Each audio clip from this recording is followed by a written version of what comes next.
एक आदमी ने रिनोवेशन के बहाने जानबूझकर शोर मचाया ताकि बगल वाले लड़के का ध्यान खींच सके। जैसे ही वो मोटा आदमी गालियां देता हुआ पास आया, इस आदमी ने अचानक उस पर हमला कर दिया। उसने मोटे को दीवार से सटा दिया और नेल गन निकालकर उसके दोनों हाथों को ईसा मसीह की तरह दीवार पर कीलों से ठोक दिया। फिर उसके सिर पर जोर से वार किया ताकि वह लड़ न सके। फिर शांति से अपनी बंदूक निकाली और मोटे के सीने पर एक जोरदार मुक्का मारा। दर्द के मारे उसकी चीख निकल गई। उसके साथ ही कुछ समझ पाते उससे पहले ही एक एक गोली में सबको ढेर कर दिया। आखिर में उसने पास जाकर सबको दोबारा चेक किया, लेकिन जब वो कमरे की तलाशी ले रहा था तो उसे एक फाइल मिली जिसमें उसकी अपनी पूरी जानकारी थी। तजुर्बेकार डेविड तुरंत समझ गया कि ये खास तौर पर उसे फंसाने के लिए बिछाया गया जाल था। वो फौरन उस मोटे के पास गया। मुझे तुम्हारी मदद चाहिए। सामने वाला बहुत ढीठ था। डेविड ने ज्यादा बहस नहीं की और इलेक्ट्रिक ड्रिल उठा ली ताकि उसकी याददाश्त ठिकाने ला सके। सिर में छेद होने की नौबत आने पर भी मोटा यही कहता रहा कि उसे कुछ नहीं पता। ऐसा लगा कि वो वाकई कुछ नहीं जानता। डेविड को फालतू की बातों में वक्त जाया करना पसंद नहीं था, इसलिए उसने एक गोली मारकर उसे खत्म कर दिया। फिर फोन निकालकर फोटो खींची और अपने कॉन्टैक्ट को फोन किया। उसने बताया कि उसने मोटे का 80 लाख का काम ले लिया है। आधा एडवांस मिलने के बाद डेविड ने फौरन उस मोटे की फोटो भेज दी। फिर उसने पुरानी सिम तोड़ दी और नई सिम डालकर दोबारा फोन मिलाया और कहा कि बाकी के पैसे 2 घंटे के अंदर पहुंच जाने चाहिए। डेविड को लोग ब्लैक सीजर के नाम से जानते थे। वो किलर्स की दुनिया का सबसे माहिर खिलाड़ी था, लेकिन कोई कितना भी ताकतवर क्यों न हो, वक्त की मार से नहीं बच सकता। उम्र बढ़ने के साथ डेविड का शरीर अब पहले जैसा नहीं रहा था। ऊपर से पुरानी चोटें भी परेशान करने लगी थी, इसलिए डेविड ने समय से पहले रिटायर होने का मन बना लिया। जब उसके कॉन्टैक्ट ने उसे आखिरी मिशन दिया तो डेविड ने उसमें कोई लापरवाही नहीं बरती। टारगेट की पूरी जानकारी लेने के बाद वो ताला खोलने वाला बनकर होटल पहुंचा। उसने जानबूझकर शोर मचाया ताकि टारगेट बाहर आए और उसे खत्म कर सके, लेकिन इस बार का मिशन दरअसल उसे ही मारने के लिए बिछाया गया एक जाल था। अगर वो सतर्क न होता तो शायद वो मोटा आदमी उसे ही मार देता। डेविड से संपर्क रखने वाली विवियन ने जब डेविड की चेतावनी सुनी तो वो गुस्से में किलर ऑर्गेनाइजेशन के असली मालिक के पास पहुंची। मालिक ने जब ये सुना तो उसे कोई फर्क नहीं पड़ा। दरअसल ऑर्गेनाइजेशन के इस नए मालिक को पता चला था कि हर साल रिटायर होने वाले किलर्स को करोड़ों रुपए की पेंशन देनी पड़ती है। उन पैसों को अपनी जेब में रखने के लिए उसने पुराने वफादारों को ही खत्म करने का फैसला किया। उसने युवा किलर्स की एक टीम इन बुजुर्ग किलर्स को ठिकाने लगाने के लिए भेज दी। डेविड सबसे बेहतरीन किलर था, इसलिए उसकी पेंशन भी सबसे ज्यादा थी। मालिक उसे काफी समय से रास्ते से हटाना चाहता था, पर उसे अंदाजा नहीं था कि डेविड भले ही बूढ़ा हो गया हो, लेकिन उसकी फुर्ती आज भी पहले जैसी ही है।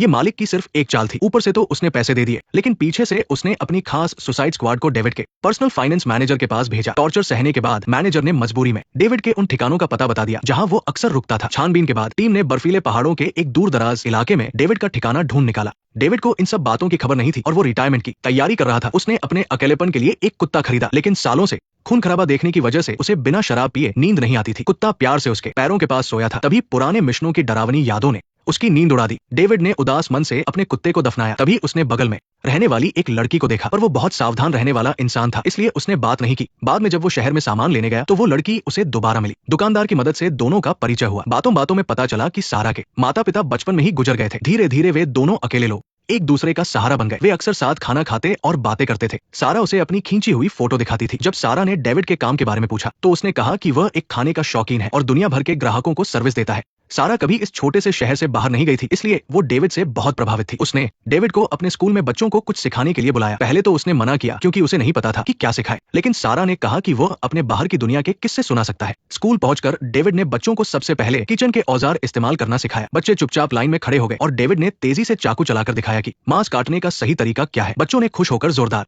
तालियां बजाई। फिर उसने चाकू बच्चों को करीब से देखने के लिए दिए। सिखाने के इस नए अंदाज ने बच्चों में काफी दिलचस्पी जगा दी और वे सवाल पूछने लगे। डेविड के दिमाग में अचानक भारत में बिताए अपने पुराने दिनों की यादें ताजा हो गई। डेविड को बच्चों के और भी कई सवालों का जवाब देना पड़ा। हर सवाल उसे दुनिया भर में किए गए अपने खतरनाक कामों की याद दिला रहा था। अपने इसी तजुर्बे के दम पर जो किताबों में नहीं मिलता, डेविड ने अपनी मेहनत से कुछ पैसे कमाए। इन साफ सुथरे पैसों से उसने सारा के लिए एक तोहफा खरीदा, पर उसे वो पसंद नहीं आया। मजबूर होकर डेविड दुकान वाली आंटी के पास सलाह लेने गया। जैसे ही वो तोहफा लेकर दुकान से बाहर निकला, सुसाइड स्क्वाड ने उसे देख लिया। बाद में जब डेविड घर जा रहा था तो रास्ते में उसे एक खराब पड़ी गाड़ी दिखी जिसके पास एक सुंदर महिला खड़ी थी। डेविड ने शीशे से उसे देखा और मदद के लिए पूछा। महिला ने कहा कि उसका फोन डेड हो गया है और उसे फोन करने की जरूरत है। नेक दिल डेविड उसे अपने घर ले आया। फोन करने के बाद महिला ने बताया कि उसका दोस्त कल सुबह गाड़ी लेने आएगा। डेविड की इस मदद के बदले उस महिला ने उसे खास सर्विस देने का फैसला किया। आगे क्या हुआ वो मैं यहाँ नहीं दिखा सकता, आप पूरी फिल्म देख सकते हैं। लेकिन जब वे करीब थे तभी उस महिला ने अपने गले के लॉकेट से दूर बैठे स्नाइपर को सिग्नल भेज दिया। ये सब दुश्मनों का एक जाल था ताकि डेविड अपनी सावधानी छोड़ दे। जैसे ही रेड लेजर लाइट चमकी, सैकड़ों मीटर दूर बैठे स्नाइपर ने गोली चला दी। पर हैरानी की बात यह थी कि डेविड ने झुककर हमला बचा लिया।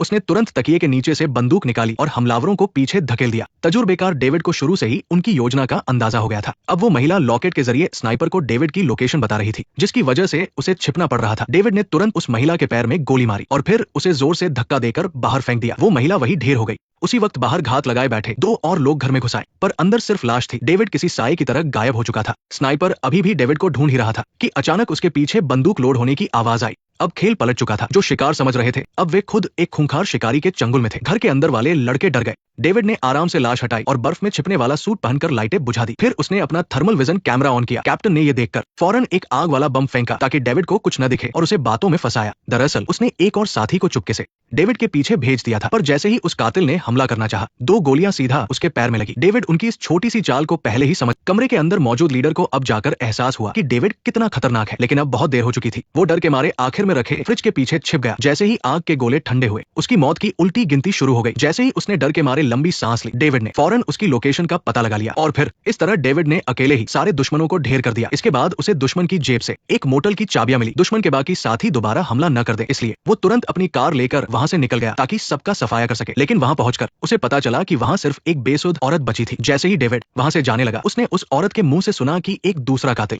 उसकी पड़ोसी को किडनैप करने गया है। डेविड बिना वक्त गवाए फौरन सुसान के घर पहुंचा, पर वहां उसे सिर्फ बिखरा हुआ सामान मिला। वे लोग उसे लेकर पहले ही गायब हो चुके थे। पिछले कुछ समय में डेविड और सुसान का रिश्ता एक परिवार जैसा हो गया था। पहले उन लोगों ने डेविड के रिटायरमेंट के पैसे हड़पने की कोशिश की और अब उसके परिवार को उठा लिया। इस बार डेविड को बहुत ज्यादा गुस्सा आ गया था। सुसान का पता लगाने के लिए डेविड अपने एक पुराने साथी के पास गया। वो उस ग्रुप का एक बहुत पुराना रिटायर कातिल था। पुरानी दोस्ती के नाते उस बुजुर्ग ने डेविड को न सिर्फ ये बताया कि विल्सन उसके पैसे क्यों हड़पना चाहता था, बल्कि ये भी बताया कि सुसान को विल्सन के फार्म हाउस पर कैद रखा गया है। इतना सुनते ही डेविड उसे बचाने के लिए निकलने लगा, पर उसने सोचा नहीं था कि हाथ मिलाते वक्त वो बुजुर्ग उसे धोखा देगा और उसे जहर दे देगा। डेविड ने मुकाबला करने की कोशिश की, पर जहर तेजी से फैल गया। उसे पूरे शरीर में कमजोरी महसूस हुई और वो जमीन पर गिर पड़ा। जब डेविड को होश आया तो उसने खुद को विल्सन के फार्म हाउस की काल कौड़ी में लटका हुआ पाया। डेविड ने विल्सन की पूरी टीम को खत्म कर दिया था, इसलिए विल्सन उसे इतनी आसानी से नहीं मरने देना चाहता था। वो डेविड को तड़पा तड़पा कर मारना चाहता था। ये कहते हुए उसने सुसान को दी गई तकलीफों की तस्वीरें दिखाई और फिर उन तस्वीरों को डेविड के सीने पर कीलों से ठोक दिया। फिर उसने प्लास निकाला और धीरे धीरे डेविड की खाल खींचने लगा। इस चोट से अंदरूनी अंगों को नुकसान नहीं होता, लेकिन बदन पर ऐसे घाव बन जाते हैं जो जल्दी नहीं भरते। इससे न सिर्फ भयंकर दर्द होता है, बल्कि खून भी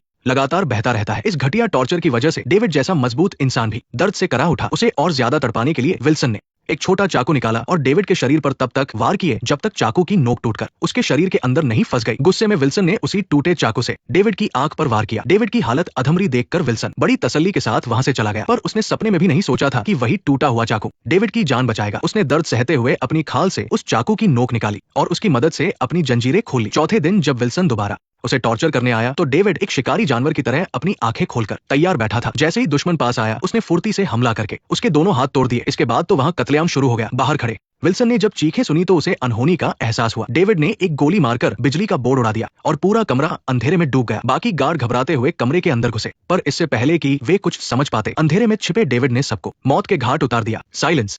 ये मंजर देखकर विल्सन की बोलती बंद हो गई। उसने डर के मारे अपने बचे हुए गार्ड्स को अंदर मरने के लिए भेज दिया और खुद दुम दबाकर वहां से भाग निकला। इस वक्त डेविड साक्षात मौत का रूप बना हुआ था। 2000 की सैलरी वाले उन गार्ड्स ने ऐसा मंजर कभी नहीं देखा था। वे बुरी तरह डर गए और अपनी जान बचाकर भागने लगे। अब हालात ऐसे थे कि डेविड अकेला हाथ में बंदूक लिए पूरी भीड़ को खदेड़ रहा था। जब वो एक खुले रास्ते पर पहुंचा तो उसने पास रखा एक अग्निशमन यंत्र हवा में उछाला और गोली मारकर उसे उड़ा दिया। जैसे ही चारों तरफ धुआं फैला और गार्ड्स को दिखना बंद हुआ, डेविड ने जवाबी हमला शुरू कर दिया। जब उसकी गोलियां खत्म हो गई तो उसने अपने हाथों से दुश्मनों को धूल चटानी शुरू कर दी। जल्द ही उस लंबे गलियारे में सिर्फ डेविड ही खड़ा बचा था, लेकिन उसका शरीर भी अपनी आखिरी हद तक पहुंच चुका था। उसने अपनी बची कुची ताकत जुटाई और अपने एक पुराने हथियार सप्लायर दोस्त के पास पहुंचा। जब उसकी दोबारा आंख खुली तो उसकी दोस्त एना ने उसके जख्मों पर पट्टी कर दी थी। डेविड की ऐसी हालत देखकर एना भी खुद को रोक नहीं पाई। मैं तुम्हारी मदद कैसे कर सकती हूँ? तुम्हें क्या चाहिए? एना, मुझे हथियार चाहिए। ठीक है, तो शुरू करते हैं। तुम्हें जो भी चाहिए वो सब इस पैकेज में है। इसके बाद डेविड एक पुरानी फैक्ट्री में पहुंचा और अपने सारे हथियारों को जोड़कर अंधेरे में छिप गया। फिर उसने विवियन को फोन किया और कहा कि वो सुसान की सलामती के बदले अपनी